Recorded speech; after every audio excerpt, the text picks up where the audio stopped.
Today, we are going to learn about the national income, how it is measured, and the national income from the independence to the present timeline. So let's start with the introduction to the national income. Welcome to the structured handwritten classroom notes. Today, we are going to deep diving into the national income accounting, the ultimate macroeconomic pulse check for any sovereign nation. Let's make it intuitive. So what is mean by the national income? Many of us do not have the idea about the national income. In simple terms, the national income is said as NI.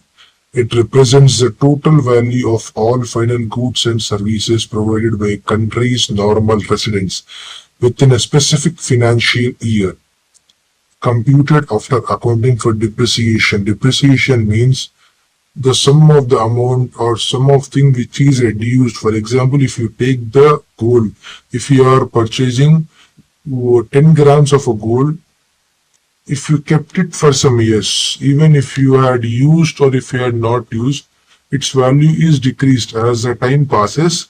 That is said as a depreciation. Some of its value is reduced. If you had purchased the gold of 10 grams for 1 lakh rupees, the depreciation of it after the 1 or 2 years, it is reduced to 20,000 rupees. So the current price is of 80,000 rupees.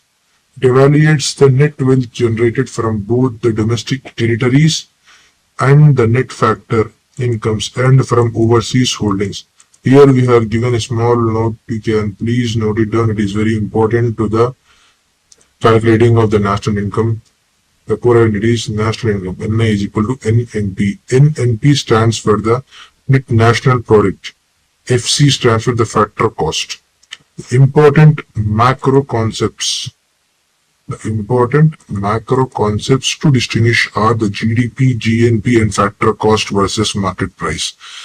The GDP stands for gross domestic product, the total market value of all final output generated purely within the geographic boundaries of a nation, regardless of whether produced by the citizens or the foreign companies.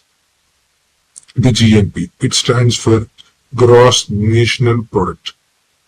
It means the total output produced strictly by the citizens or the production agents of a nation, adding foreign inflows and stripping out profits sent abroad by domestic non-residents. The factor cost versus the market price. The factor cost FC measures real costs of production inputs, labor, land, capital before taxes. The market price MP includes indirect consumer taxes and deducts government subsidies. The government often provides subsidies for the poor people. Next, we are coming to how is the national income measured. So many of us do not have the idea about the how national income is measured. So for that sake, we have provided how the national income is measured. So let's start. To ensure the perfect macroeconomic equilibrium, economists analyze a national money flow from three independent angles.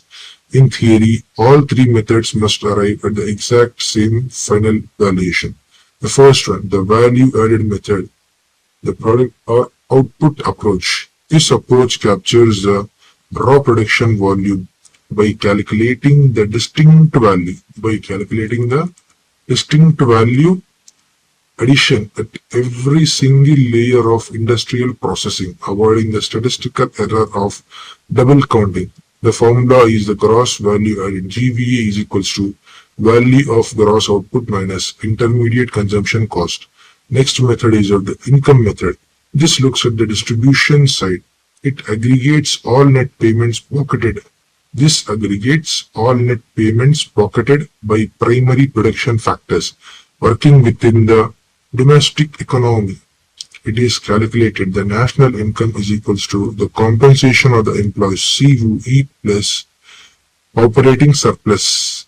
That means the rent plus interest plus profit plus mixed income of self-employed plus NFIA.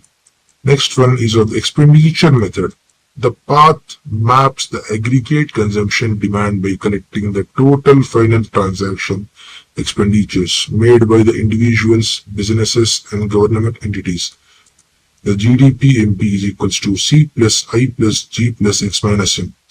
C is equals to the private consumption, I is equals to the investments, G equals to the government expenditure, X minus M is equals to the X minus M is equals to the net exports. C stands for consumption, I stands for investments, G stands for government expenditure, and X minus M is equals to the net exports. The net exports. Next one is about the national income of India since the independence to the current or to the present situation or the present trends. So first start, India's macroeconomic journey since throwing off the colonial rule reflects a fascinating evolutionary arc. Shifting from a stagnant agrarian society into a modern global service and manufacturing engine. During the years 1947 to the 1950s, it is said as the dawn of accounting. The post-independence, India faced immense structural poverty. The first scientific official attempts to compute national income metrics were spearheaded by Professor P.C. Mahalanobis and Dr. V.K.R.V. Rao. In the year 1949, the government constituted the National Income Committee to formalize the baseline statistical tracking frameworks.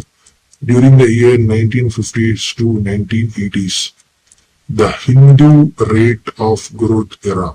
It is characterized by a closed, highly regulated command economy, the license Raj.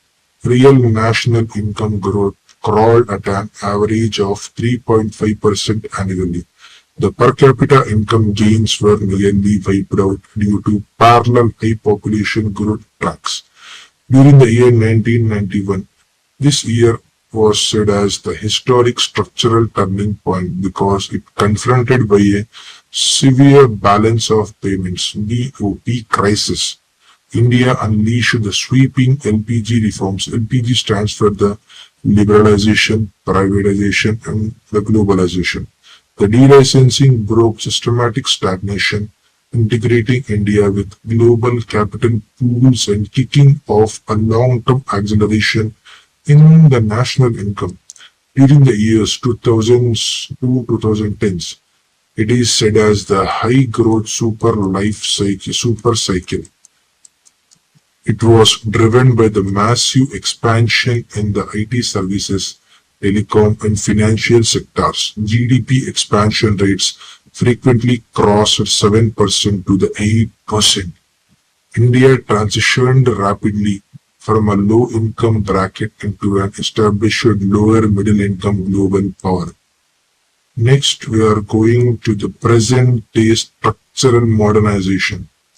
We all know that it is base years are periodically updated by the National Statistical Office (NSO) to track modern economic components like the digital markets and formal gig ecosystems.